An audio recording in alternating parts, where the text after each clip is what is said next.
The Biskinik of Choctaw folklore told the people of the good news across the land.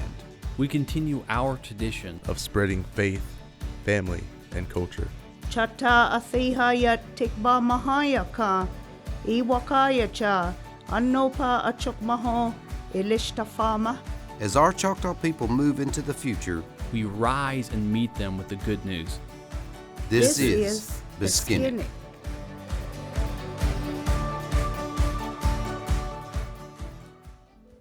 Since the beginning, we have been singing our hymns.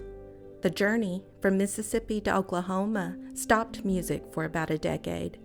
During this time, the world was doing everything in its power to eliminate different cultures and traditions.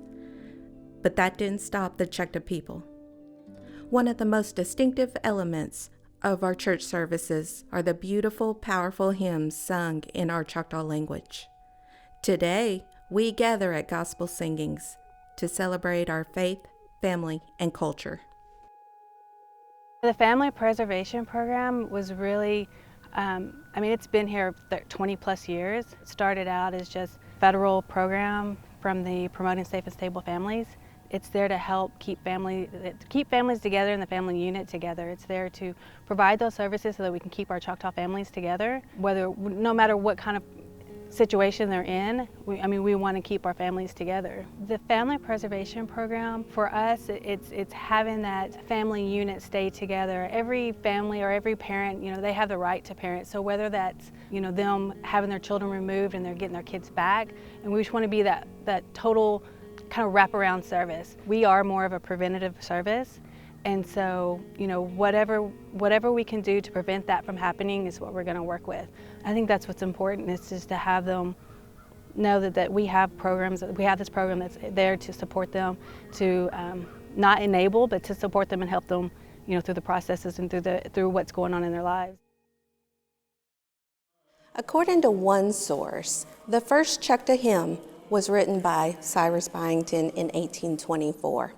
It's unknown whether these hymns were sung on the Trail of Tears in the 1830s.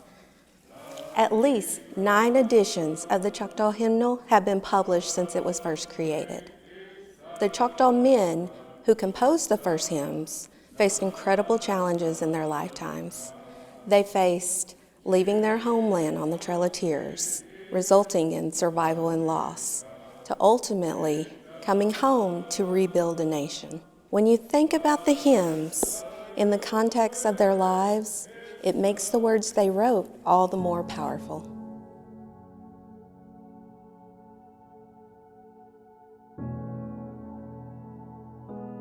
The daily aspect is you get up knowing that we have families that are kind of depending on you to help them navigate through DHS involvement or just through hardships that they have in their life, and knowing that they have someone they can count on that's going to be able to be informative about what they need to get done and how they're going to do it.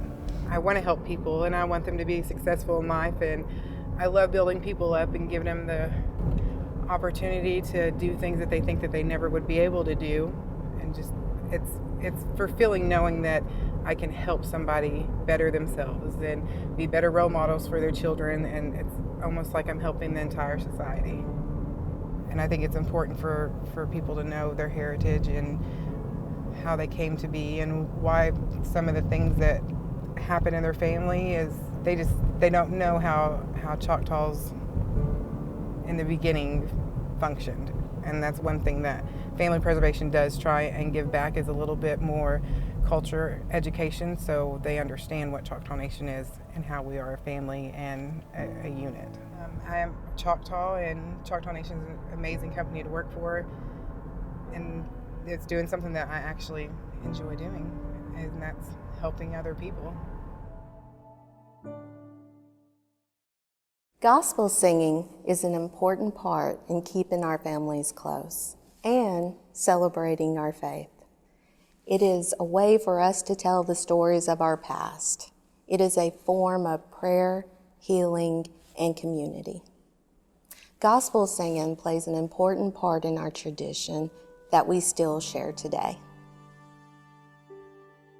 I'm willing to talk about God, you know, when I'm sitting with families, because for me, faith is such a big part of who I am. You know, whether the family feels that way or not, I think it's important for them to see that there's something greater than themselves, to kind of have belief in something that is going to help them with their situation they might be dealing with, whatever crisis is going on. For me, I know that going to God and asking for help has been what's helped me get to the point that I am, because, you know, I receive strength from that. I think a lot of other families could benefit and relate to that as well. That's my family, those are my people. As a tribal member, you know, I feel a deeper connection to those tribal members, and, you know, that's our future. You know, Children and Family Services' goal is to preserve Choctaw families and to keep the family unit intact. Just the experience of some of the things I've been through with my children, it's not all happiness and rainbows, but it helps you grow as a person. And having been there and being able to relate to these people and say that to them, I know what you're going through, or I've been there before, and just reassuring them and, you know, letting them know that it's okay, everybody needs help, and reminding them that as a social worker, that's what I'm there to do, is try to help them to the best of my ability. You know, I feel a lot of pride in being able to do the job that I do, and honored that I am in this position. The gospel community is changing. Tribal member Roger Scott once said, "I don't think that gospel music will ever die. For if it dies, the Choctaw dies with it." There have been many of our people who have talked about gospel singing as something that they've always done. It is a part of the Choctaw culture and is a part of who we are as the Choctaw people. That's it for this episode of Biskinik. Hashim Mindiba, I Chapinsa Chiki.